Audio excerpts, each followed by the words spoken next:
Es muy importante tener algunas nociones básicas de cómo interpretar la Biblia para que evitemos en lo posible llegar a alguna conclusión equivocada. Vamos a ver en primer lugar que hay que familiarizarse bien con el texto que se está estudiando. En segundo lugar, hay que mirar con cuidado, con mucho cuidado, el contexto del texto, del pasaje.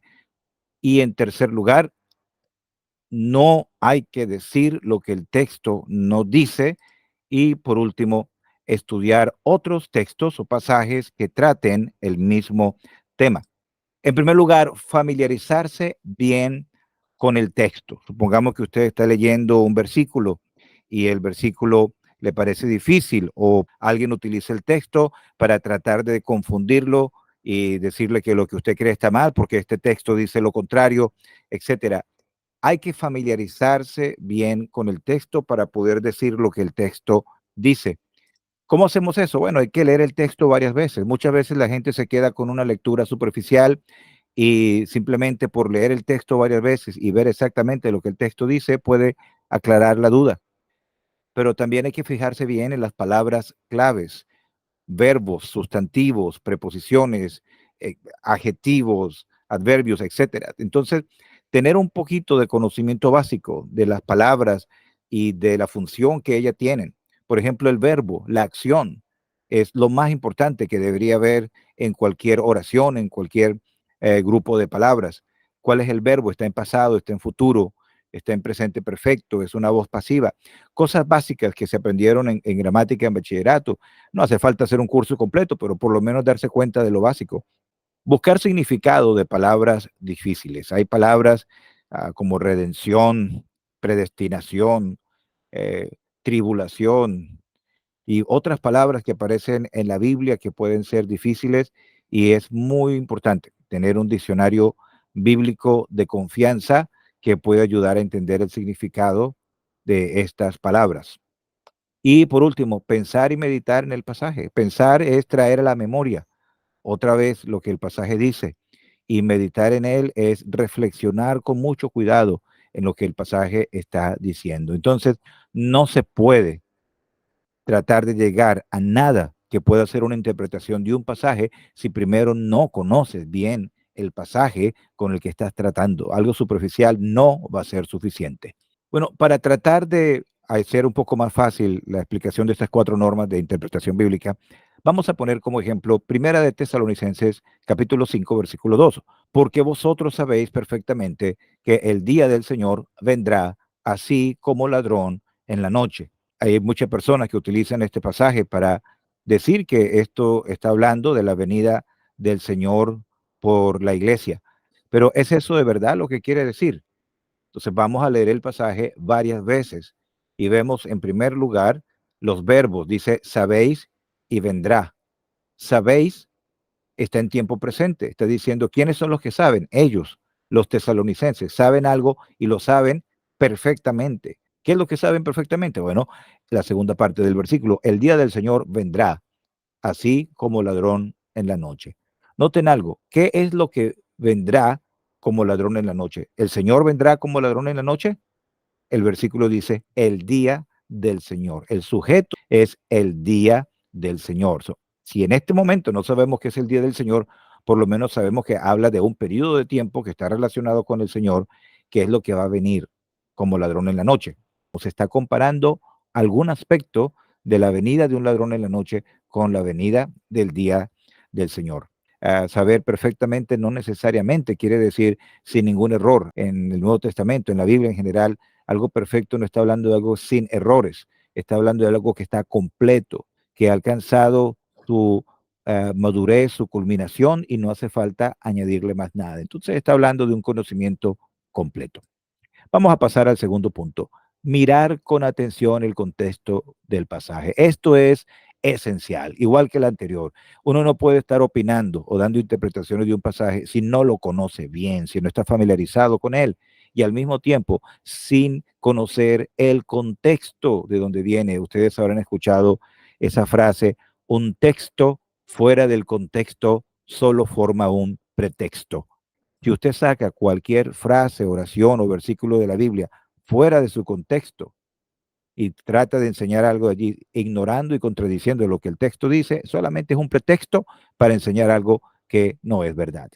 ¿Cómo miramos con atención el contexto? Bueno, hay que ver el contexto inmediato, lo que dice antes y lo que se dice después. Hay que ver qué es lo que rodea el pasaje, pero no solamente el contexto inmediato, hay que ver el tema que se está tratando en esa parte del libro o con los libros de la Biblia. Algunos son más largos que otros, por supuesto, pero dependiendo, el libro de la Biblia se puede dividir en secciones, en partes. En la primera parte habla sobre este tema, en la segunda parte habla sobre este otro tema. Entonces, no solamente el contexto inmediato, sino además en qué parte del libro se encuentra el pasaje que estamos estudiando, qué es lo que se está enseñando de forma principal. Pero también hay que ver en qué libro se encuentra, qué sabemos del autor, de los lectores originales a los que se dirigió el libro, el motivo que tenía el autor para escribir, cuáles son los temas principales, como dijimos anteriormente, las circunstancias que estaban alrededor, cualquier otra información que sepamos sobre el libro. Y otra vez, hay buenos manuales, hay buenos libros, no todos, quizás deberíamos hacer un video en algún momento para recomendar por lo menos algunos, y eso nos puede ayudar a tener mayor información sobre el libro. Entonces, eso es el contexto, no solamente el contexto inmediato, sino el contexto de en qué parte del libro se encuentra y cuánta información podemos tener del libro. Algo tan básico, ¿está en el Antiguo Testamento o está en el Nuevo Testamento? Bueno, vamos a ver entonces acá este versículo que estamos estudiando. Estamos viendo 1 Tesalonicenses 5 y 2, pero vamos a ver el versículo anterior, el versículo 1, el versículo que estamos tratando de estudiar y el versículo siguiente. Esto es lo que se llamaría el contexto inmediato. El versículo 1, el versículo anterior dice, pero acerca de los tiempos y de las ocasiones no tenéis necesidad, hermanos, que yo os escriba. Y entonces viene el versículo, vosotros sabéis perfectamente. Y el versículo siguiente, el versículo 3 dice que cuando digan paz y seguridad, entonces vendrá sobre ellos destrucción repentina, como los dolores a la mujer encinta, y no escapará. Entonces, miren el versículo anterior, pero acerca de los tiempos y de las ocasiones. Miren la palabra con la cual comienza esto, pero. Ustedes saben muy bien que la palabra pero implica sencillamente cuando se está hablando de algo y se quiere cambiar de otra cosa, especialmente que está totalmente opuesta o parcialmente opuesta a lo que se decía anteriormente. Es como que si dijéramos Australia es un país muy bonito, pero la gente habla inglés con un acento muy difícil. Entonces, el pero allí está diciendo, bueno, algo positivo de Australia y está diciendo algo negativo. Entonces, ahí está cambiando, hay un cambio de dirección. Ahora bien, si esto es un pero, ¿qué es lo que estaba diciendo anteriormente el apóstol Pablo? ¿Cuál es la parte final del capítulo 4? El arrebatamiento de la iglesia. Está trayendo consuelo. El capítulo termina diciendo, por lo tanto, hermanos, consolados unos a otros con estas palabras. Entonces está hablando, el rapto nos va a traer consuelo. El rapto nos va a traer así animación. Vamos a reunirnos con los hermanos que han partido y vamos a estar juntos con el Señor en el aire. Pero acerca de los tiempos y de las ocasiones, entonces cualquier cosa que signifique los tiempos y las ocasiones es algo que está en contraste con lo que es el arrebatamiento de la iglesia. Está cambiando de tema aquí el apóstol y dice tiempos y ocasiones. Estoy subrayando esto porque hay que familiarizarse bien con el pasaje. Si usted tiene una buena herramienta que le ayude a entender las palabras de la Biblia, va a ver que la palabra ocasiones que está aquí en otro pasaje del Nuevo Testamento se traduce sazones, los tiempos y las sazones. En Hechos capítulo 1 se habla de los tiempos y de las sazones. Y dice acá, ustedes no tienen necesidad, hermanos, de que yo os escriba. Y el versículo 2 que estamos tratando de estudiar comienza diciendo por qué. O sea, el por qué es una explicación de por qué no tenían que escribirle a Pablo sobre eso, no hacía falta, porque ellos ya lo sabían perfectamente, ya lo habían aprendido, ya lo había sido enseñado a ellos anteriormente. Y dice, el día del Señor vendrá. Entonces, tiempos y ocasiones está conectado con el día del Señor. En Hechos capítulo 1, cuando los discípulos le preguntan al Señor, ¿restaurarás el reino de Israel en este tiempo?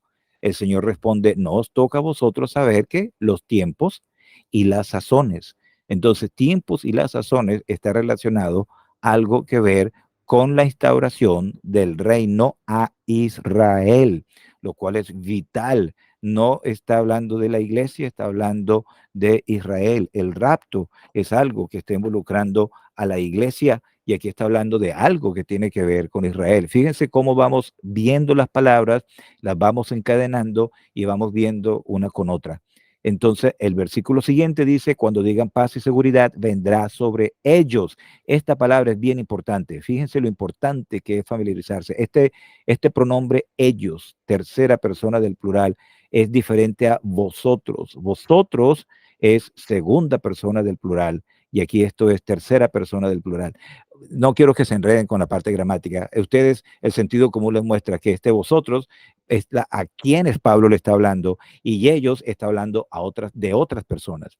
Entonces, el día del Señor que vendrá, que está relacionado con los tiempos y las ocasiones, es algo que va a afectar a ellos, es decir, a otros que no son vosotros, los creyentes en Cristo, a quienes se dirige Pablo, allá en Tesalónica, y los creyentes en general, no van a ser afectados por los tiempos y las ocasiones y el día del Señor.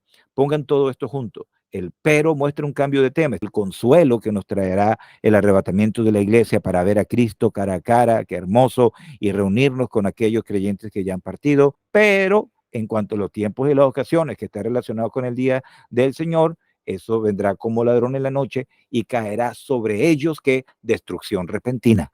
No está hablando acerca aquí de consuelo, está hablando de destrucción sobre ellos. Y dice, como los dolores a la mujer encinta y no escaparán. Cuando una mujer va a tener sus dolores de parto, eso es algo inevitable. Y aquí está entonces hablando de dolores de los cuales no se puede escapar. La destrucción repentina que traerá el día del Señor será algo de lo cual tampoco se va a poder escapar para ellos, no para nosotros. Por eso dice, entonces vendrá sobre nosotros. No dice así. Pablo no dice, entonces vendrá sobre nosotros, porque él sabía que el día del Señor no tenía que ver con ellos. Entonces, mire lo que hemos visto solamente por ponerle atención al contexto inmediato de lo que habla el versículo 2, que es el versículo anterior y el versículo siguiente. En tercer lugar, esto también es bien importante, no decir lo que el texto no dice. Muchas veces un pasaje se cita mal. Recuerdo a alguien diciendo que el dinero era la raíz de todos los males. Y a veces todavía escucho personas decir esto. Pero el versículo dice, raíz de todos los males es el amor al dinero.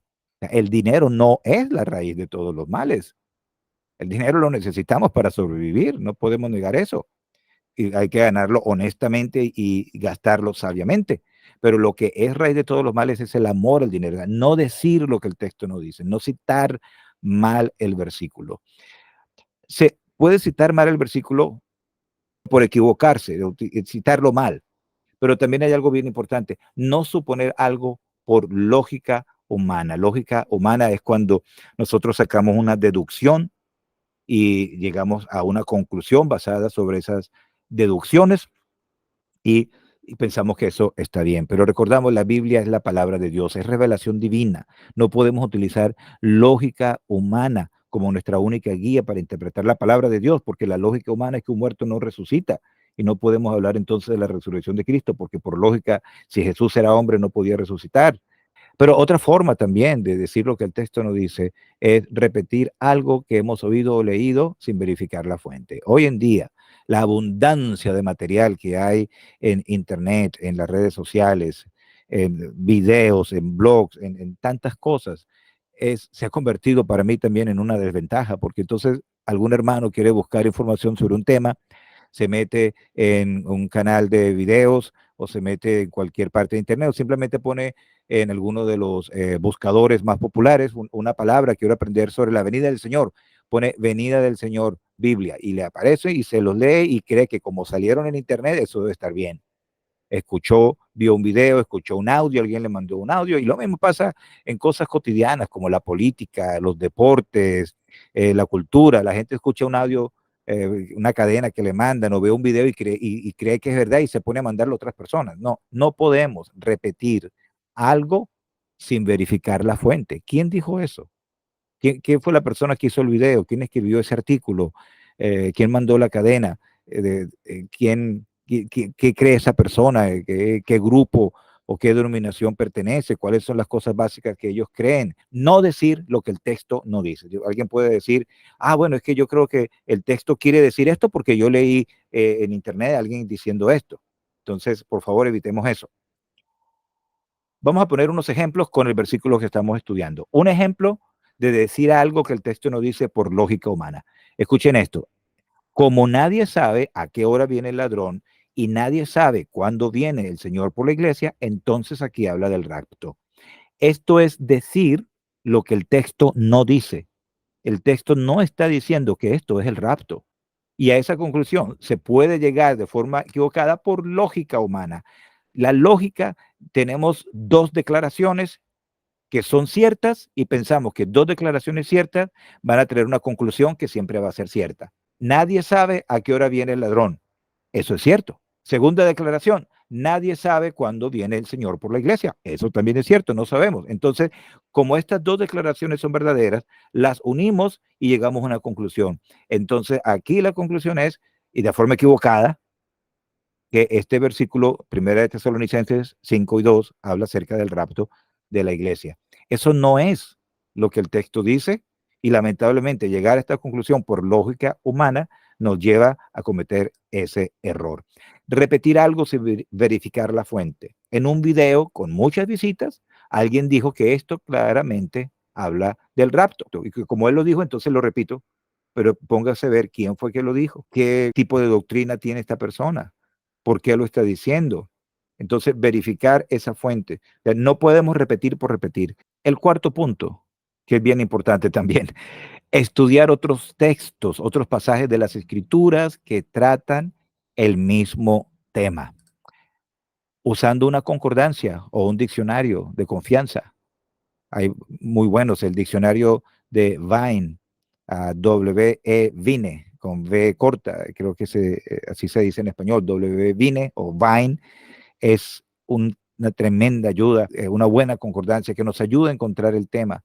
Hay que buscar los textos en el mismo libro de la Biblia que hablan sobre ese tema, pero no solamente en el mismo libro de la Biblia, sino también en otro libro de la Biblia. Entonces, no podemos sacar una conclusión doctrinal basada solamente sobre lo que dice un versículo sin buscar otros versículos de ese mismo libro que hablan sobre el mismo tema y también buscar lo que se dice en otro libro de la Biblia sobre ese tema. Veamos un ejemplo con este versículo. Primera de Tesalonicenses, capítulo 1, versículo 10, buscando versículos que hablan de temas similares en Primera de Tesalonicenses, el libro donde está nuestro pasaje. Este versículo dice, esperar de los cielos a su Hijo, al cual resucitó de los muertos, a Jesús, quien nos libra de la ira venidera. Entonces, miren esto. Hay otro versículo más que hablan sobre la venida del Señor en Primera de Tesalonicenses, pero este es el primero. Este versículo está hablando de algo muy importante. Esperar al Señor implica que Él nos va a librar de la ira venidera. Entonces, si buscamos qué es la ira venidera en otros pasajes de las Escrituras, vamos a ver entonces que esto siempre habla de un periodo de juicio. Cuando el Señor venga, no es para que nosotros pasemos por la tribulación, sino que nos libra de la ira venidera. Pero Hechos capítulo 1, versículos 6 y 7, lo mencionamos anteriormente. Los que se habían reunido le preguntaron, Señor, ¿restaurarás el reino de Israel en este tiempo? El verbo aquí es restaurar, porque Israel tenía el reino y lo perdió. Herodes era un títere puesto por Roma. Israel no tenía su reino firmemente establecido, estaban siendo subyugados por el imperio romano. Entonces ellos preguntan, ¿vas a restaurar el reino de Israel en este tiempo, ahora? La Biblia habla claramente de la restauración del reino a Israel en el milenio. Y ellos querían saber, ¿vas a hacerlo ahora? Y el Señor les dice, no os toca a vosotros saber los tiempos y o las sazones, que dijimos que sazones, allí es la misma palabra que se utiliza para ocasiones en Primera de Tesalonicenses 5 y 2, que el Padre puso en su sola potestad. Entonces el Señor les está diciendo, a ustedes no les corresponde saber eso, los tiempos o las sazones, las ocasiones en cuanto a la restauración del reino de Israel. Eso va a ocurrir. Pero veamos otros versículos también. Tenemos la frase el día del Señor, allí en el versículo 2 de Primera de Tesalonicenses 5. Aquí dice Isaías 13:9. He aquí, el día de Jehová viene, terrible y de indignación y ardor de ira, para convertir la tierra en soledad y raer de ella a sus pecadores. El día de Jehová. Si usted mira con atención, va a ver que la palabra Jehová no aparece en el Nuevo Testamento, no aparece en nuestra versión Reina Valera que utilizamos, la del 60. Y no es porque no aparece, sino, fíjese usted bien algo, cada vez que se cita un versículo del Antiguo Testamento donde aparece la palabra Jehová, en el Nuevo Testamento se sustituye por la palabra Señor. Entonces, el día de Jehová en el Antiguo Testamento es el día del Señor en el Nuevo Testamento. Y dice que este día de Jehová viene y es terrible de indignación y es un día de ira. Esa es la ira venidera. En el versículo que vimos anteriormente, en 1 Tesalonicenses 1:10, nos libra de la ira venidera. No está hablando de la ira que tiene Dios sobre el pecador que no ha creído en Cristo. Ustedes saben, en Juan capítulo 3:36 dice, el que rehúsa creer en el Hijo no verá la vida, sino que la ira de Dios está tiempo presente sobre él. O sea, la ira de Dios en contra del pecador no es la ira futura, no es una ira futura, es una ira que tiene Dios con el pecador que no ha querido creer en Cristo en este momento. Y la ira de la cual se habla aquí es la ira futura del día de Jehová, que va a ser un día de juicio sobre este mundo después del rapto de la iglesia. Amós capítulo 5, versículo 20 dice, no será el día de Jehová tiniebla, sino luz, oscuridad, que no tiene resplandor. Otra vez, el día de Jehová, el día del Señor, como se le llama allí en el Nuevo Testamento, está relacionado con tiniebla. Fíjense bien esto, está relacionado con ira y está relacionado con tinieblas. Entonces vimos en 1 Tesalonicenses 1:10 que esperamos de los cielos a Jesucristo que nos libra de la ira venidera. La ira venidera es la ira del día de Jehová. Y dice también más adelante, 1 Tesalonicenses capítulo 5, relaciona el día del Señor, que es el día de Jehová, con tinieblas. Entonces, ahí hay muchos otros pasajes en el Antiguo Testamento que hablan también del día de Jehová. Ok, hemos visto el texto de 1 Tesalonicenses 5 y 2. Después de haber tratado de aplicar estas 4 normas de interpretación bíblica, podemos ver el día del Señor y el rapto de la iglesia son diferentes. ¿Por qué?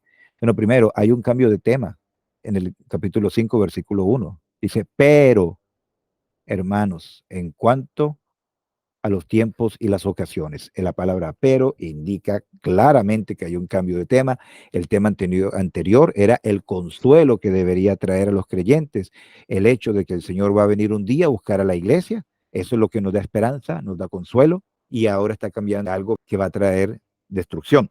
Está conectado, como dijimos, con destrucción, con ira, no con consuelo. En tercer lugar, se relaciona con el futuro de Israel. Cuando ellos preguntan, ¿restaurarás el reino de Israel en este tiempo? Y él dice, los tiempos y las sazones que el Padre puso en su sola potestad. Es porque la instauración del reino de Israel sigue a un periodo de tiempo de juicio que tiene que ver con la profecía de la semana 70 de Daniel, que muchas veces llamamos los 7 años de la tribulación. Yo sé que este es un tema para otro video, pero por lo menos, con lo que hemos tratado de hacer ahora, vemos que los tiempos y las razones o las ocasiones del día del Señor está relacionado con el futuro de Israel, porque la tribulación, otra vez, no solamente va a afectar a todo el mundo, sino particularmente es un tiempo relacionado con Israel, no con la iglesia. Número 4, este día está relacionado con la noche y con las tinieblas. Lean por favor los versículos 4 y 5 del capítulo 5 de Primera de Tesalonicenses, y ustedes van a ver allí que claramente dice, nosotros somos de la luz, nosotros no andamos en tinieblas, no andamos como los que andan de noche. Y con toda claridad se está relacionando el día del Señor con la noche y las tinieblas, y Pablo dice con toda claridad, nosotros no somos de la noche, somos del día. Los que somos del día esperamos al Señor que venga a llevarnos para estar con Él, lo que normalmente se le llama el rapto, pero aquellos que son de la noche están más bien expuestos a que venga el día del Señor. Entonces, el orden de todo esto es bien importante. Entonces, esto es simplemente un pequeño ejemplo. Yo sé que este pasaje se puede profundizar mucho más, pero por lo menos puedan ver la importancia que es tener algunas normas básicas de interpretación bíblica. Bueno, gracias.